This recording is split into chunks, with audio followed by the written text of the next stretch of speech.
इज्जत तो बची नहीं भाई, सीरीज ही बचा लो। पाकिस्तान और बांग्लादेश के दरमियान दूसरा टेस्ट कल से शुरू होने वाला है रावलपिंडी में। लेकिन इस टेस्ट की खास बात यह है कि पाकिस्तान 1-0 के खसारे में है और अब पाकिस्तान के लिए चैलेंज है कि वो ये सीरीज बचाए। अगर पाकिस्तान टेस्ट जीतने में कामयाब भी होता है तो वो ये सीरीज सिर्फ बराबर करेगा। और दूसरी तरफ जो है बादल भी खासी हद तक पाकिस्तान को आंखें दिखा रहे हैं और खतरे की घंटी बजा रहे हैं, क्योंकि टेस्ट के जो है मुसलसल बारिश की पेशगोई और इस्लामाबाद और पिंडी में जिस तरह बारिशें चल रही हैं और इस वक्त पूरे मुल्क में जिस तरह मानसून का सिस्टम चल रहा है, तो मुश्किल है ये टेस्ट पूरा हो। तो ऐसा मुमकिन है कि पाकिस्तान अभी जो एक टेस्ट मैच हार के एक तारीख रकम हुई है, इसके बाद बांग्लादेश से कहीं सीरीज भी ना हार जाए। इस मैच के लिए पाकिस्तान ने अपने 12 रुकनी जो टीम है वो अनाउंस कर दी है। उसमें से सिर्फ और सिर्फ शाहीन शाह अफरीदी को बाहर बिठाया गया है, जो ड्रॉप हो गए पहले मैच में, क्योंकि आपको पता है उनकी परफॉर्मेंस इतनी खास नहीं रही थी। 3 विकेटें उन्होंने जो ली वो आखिर में जाकर टेल की ली थी और उनके बच्चे की भी विलादत हुई है। और इस वजह से भी जो है उनको अभी समझ लें एक तरह से एक रेस्ट पीरियड है उनका, वो दे दिया गया है और वो शायद दोबारा अपनी फैमिली के पास चले जाएंगे। उन्होंने वापस से ज्वाइन किया था स्क्वाड को, लेकिन अब शायद वो दोबारा चले जाएंगे। अच्छा जी, खास बात ये है कि स्पिनर अबरार अहमद की वापसी हो गई है।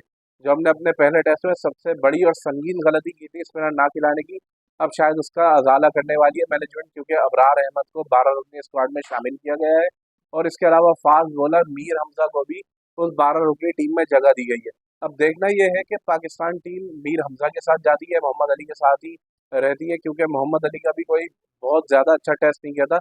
हालांकि नसीम शाह का उनसे भी बुरा गया था, लेकिन शायद उनके ऊपर रिलाई किया जाएगा, क्योंकि नसीम शाह हमारे एक्सपीरियंस बॉलर हैं और टेस्ट क्रिकेट से वो काफ़ी अरसे से दूर थे। अब उन्होंने पहला टेस्ट खेला है, शायद अब वो दोबारा अपना रिदम गेन कर लें।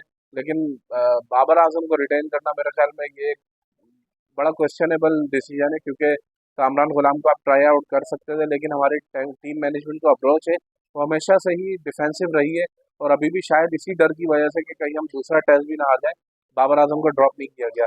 बाबर आजम पहले टेस्ट में भी 0 और 22 रन करने में कामयाब हुए, हालांकि दूसरी इनिंग में भी उनका 0 पर कैच ड्रॉप हुआ था, वरना किंग पेयर हो जाता। ये जो हमारे किंग हैं घंटे के, उनके पास किंग पेयर हो जाता डक्स का।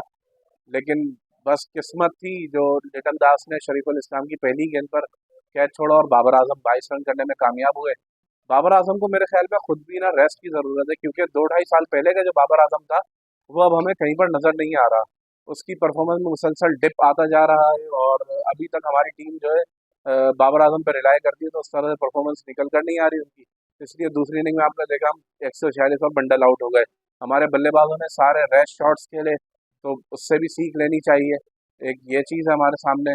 और दूसरा ये कि आईसीसी की रैंकिंग भी जारी हो गई है, जिसमें बाबर आजम तीसरे से 9वें नंबर पर चले गए, 6 दर्जा उनकी तनज़्ज़ुली हो गई है। और बाबर आजम की ख़राब फॉर्म मुसलसल जो है उनको रैंकिंग में भी डिच कर रही है। जो बाबर आजम के फैंस थे वो अक्सर ये बात कहते नज़र आते थे कि वाहिद बाबर आजम है पूरी दुनिया में बल्लेबाज जो टॉप 5 रैंकिंग में तीनों फॉर्मेट की मौजूद है, लेकिन अब उनका ये जवाब भी ख़त्म हो गया है। इसके अलावा मोहम्मद रिजवान, जिन्होंने पहले टेस्ट में 171 और 51 रन की इनिंग्स खेली, 2 टेस्ट मैचों में 2 इनिंग्स में 222 रन बनाए, तो उनको तरक्की मिली है और वो 11वें नंबर पर आ गए।